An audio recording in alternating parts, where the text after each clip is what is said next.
Guys, deluded, I'm back again. 1 second, people. Needed a juice there, well, water, but yeah. Fabinho, someone who I said should have went to the World Cup. Looking at Brazil's squad, it is harsh because a lot of them are deserving, but I would have made a place for him. 24 years of age.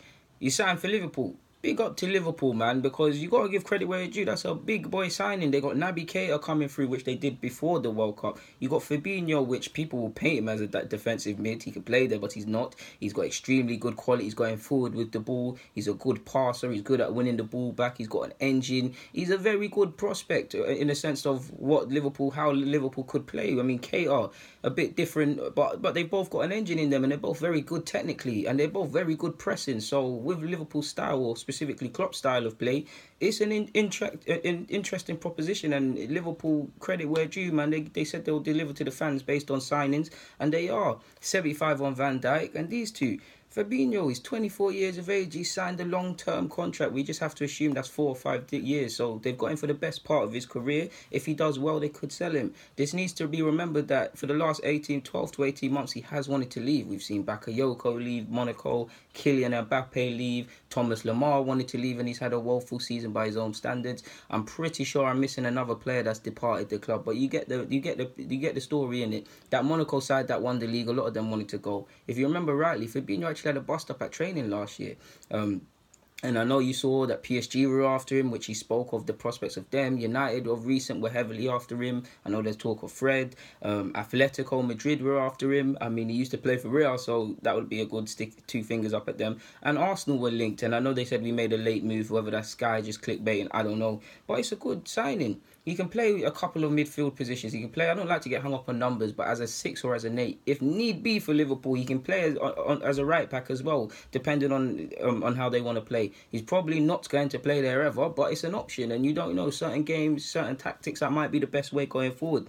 He's a good fighter. He's a good technically. It's a good signing for Liverpool. Him and KR together with Firmino, Salah, all these Mane, all these wavy players. Liverpool have to, in my opinion, have to mount a title challenge.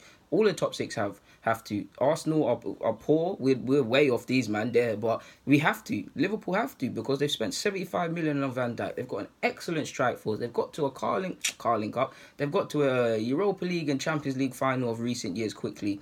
Like, they're spending more money than Chelsea and Arsenal now, essentially. In fact, their squad was more expensive to assemble, I saw, than Real Madrid's. Obviously, you've got to take account inflation and fees at the time. But with all of this being said, even Klopp's changed his mind on that spending, to which he first said at joining Liverpool to now.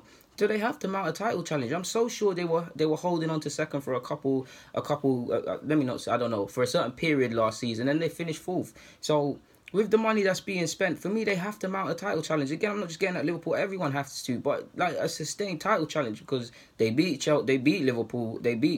How can they beat themselves? They beat what's the team? City. Did they beat City in the league? I'm so sure they beat City in the league. I could be wrong on that, but they definitely beat them in the champs. So Klopp seems to have Pep's number. So by that logic, I know United finished second and United have to mount a title challenge, but the video's about Liverpool on that basis. You can't spend all this money. You can't have all the exciting times back at Anfield in the most exciting period and not sustain a title challenge, because they deserve it.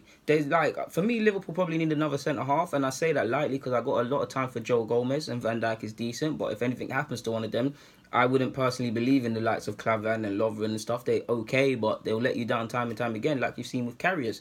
I'm not getting at no one. I've said this before.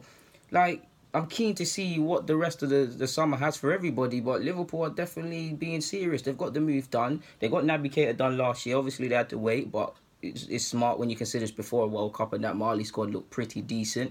They've got Fabinho. It's a good move for Fabinho because, no disrespect to Liverpool, but Atletico Madrid, PSG, they're way more attractive propositions in my opinion, and Liverpool have done well to convince him. And added to that, he's got 4 caps for Brazil. He's not in the squad. I very much doubt he doesn't want to be back in that Brazil squad. And a little part of this move to a Premier League and stuff was a part of that reason, being getting back in the Brazil squad. He's got every chance of doing it. Off topic, I do have to wonder, does he believe if he did leave last year, which Monaco dug their heels in, would he be in the World Cup squad, or does he feel he'd be in the World Cup squad? So yeah, man, credit to Liverpool. Like I said, the man's come a long way from his days at Real Madrid, to be honest. Credit to Liverpool. It's a good signing, and it's a good option to have. A lot of people are saying, how did Liverpool fit these problems, fit all these players into their midfield? Because I speak of getting Fekir as well. It's a good problem to have. It's a good problem to have. At the same time, you need balance, but at the same time, you need options. And if we're really picky, that's the one thing you probably say about Liverpool. Bar their attacking options and the obvious defence and keeper thing, there's not really anyone they can bring off the bench or rotate and things like that. And they've done very well to keep their front options fit for the large part of the season. But it's a big signing, man. Allegedly, they still want Fekir and Lamar, so we'll see what's going on. But shout out to Liverpool, they're doing their thing, man. Guys, deluded, get in the comments, subscribe, and do the rest. Out.